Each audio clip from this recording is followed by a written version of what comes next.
बच्चों, आज सैटरडे है और आज का दिन हमें क्या करना है? संडे स्कूल आना है। तो हम अब संडे स्कूल शुरू कर रहे हैं। आइए हम अपनी संडे स्कूल की आराधना आरंभ करें।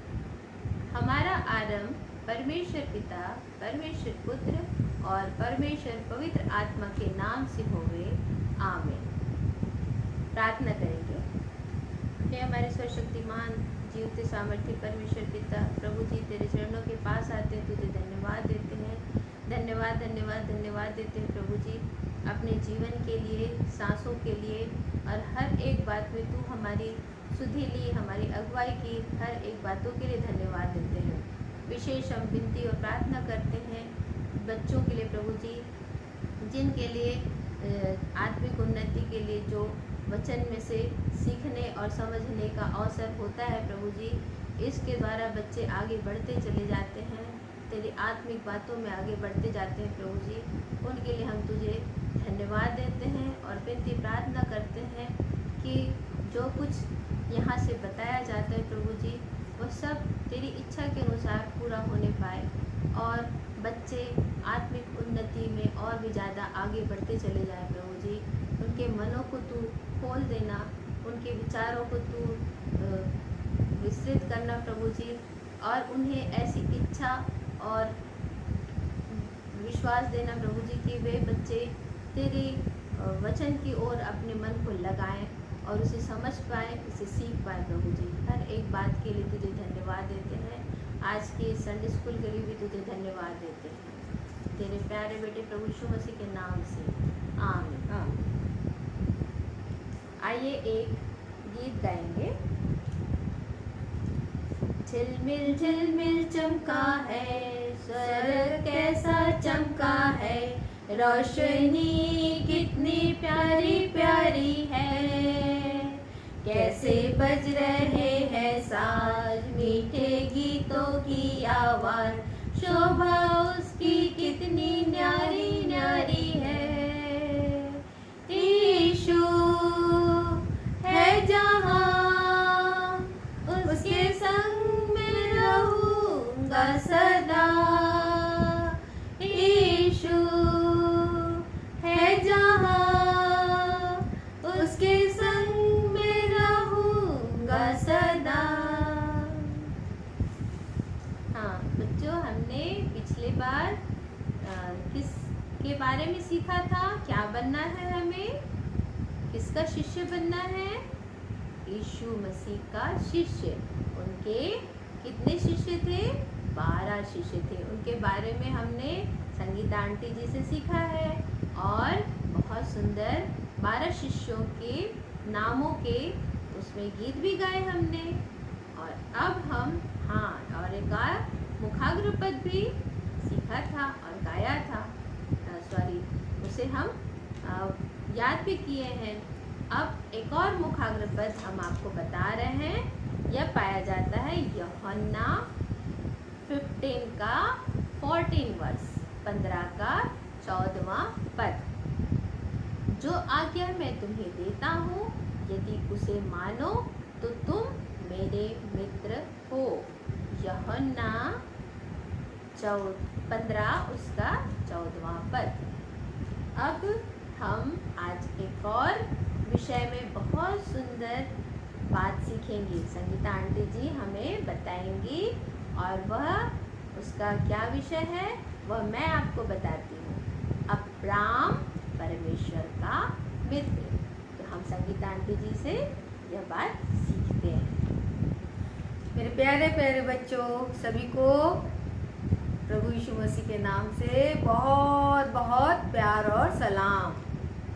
और मैं आशा करती हूँ कि तुम सब अच्छे होगे।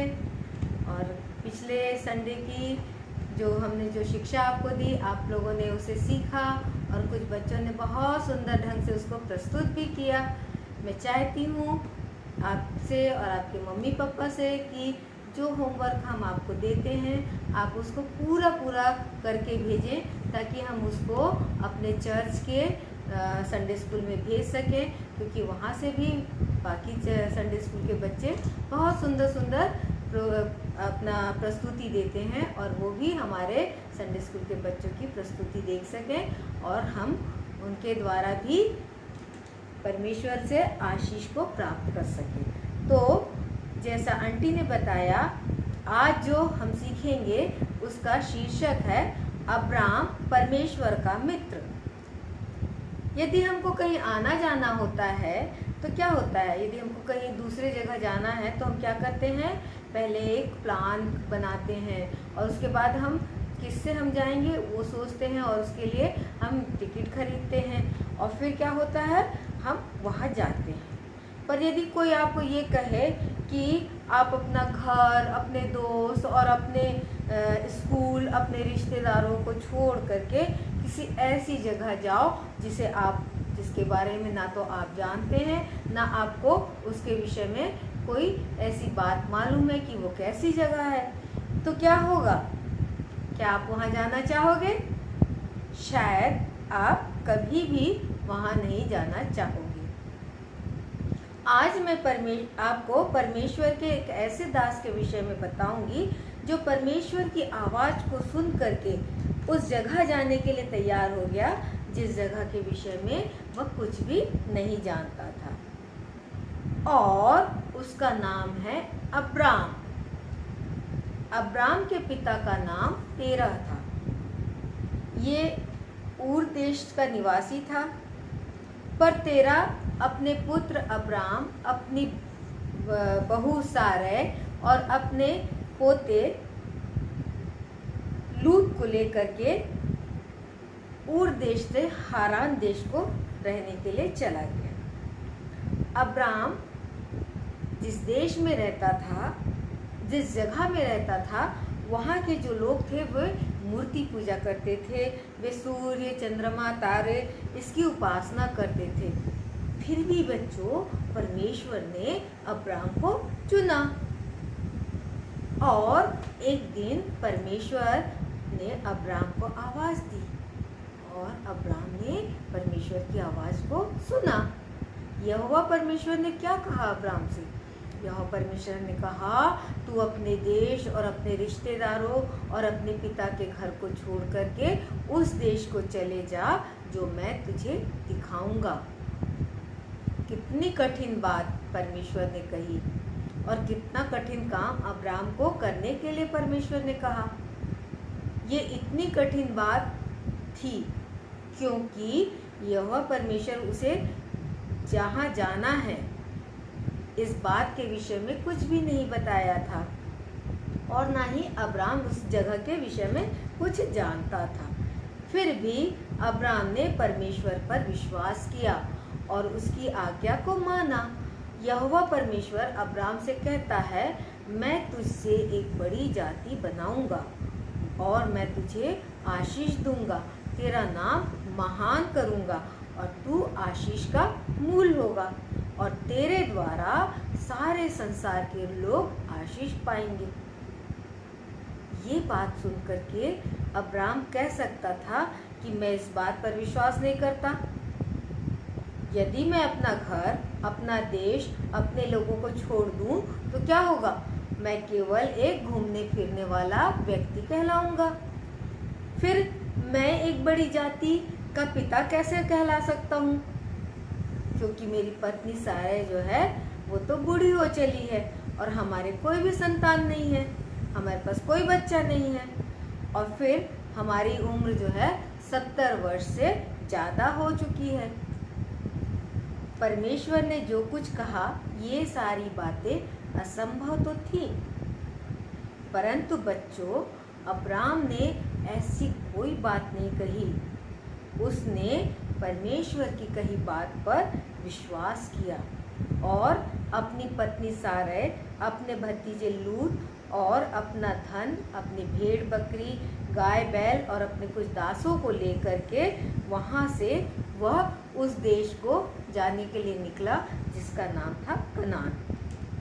अब वो वहाँ पहुँच करके क्या हुआ, लूत और अब्राम दोनों साथ साथ रहते थे और दोनों के पास ढेर सारे जानवर थे आपको मालूम होगा जैसे आजकल लोगों के पास घर होता है, खेत होता है, ज़मीन होता है और गाड़ियाँ होती हैं, तो ऐसे ही उनकी जो संपत्ति होती थी पुराने समय में वो जानवरों से गिनी जाती थी।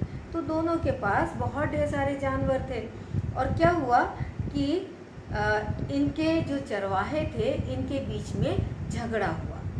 जब झगड़ा हुआ तो अब्राम ने लूत को बुलाया और कहा कि मेरे और तेरे बीच और मेरे और तेरे चरवाहों के बीच किसी प्रकार का झगड़ा ना हो, इसलिए अच्छा होगा कि हम दोनों जो हैं वो अलग हो जाएं। अब अब्राम ने लूत को ये अवसर दिया कि तू देख कि तुझे क्या चीज़ अच्छा लगता है या किस जगह तू जाना चाहता है।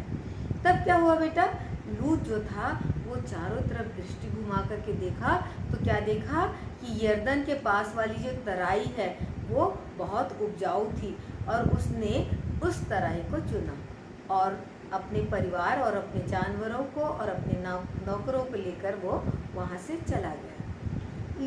अब्राम जो था लूत से बहुत प्यार करता था, उसे दुख तो जरूर हुआ, परंतु अब्राम आज्ञाकारी और विश्वास योग्य था।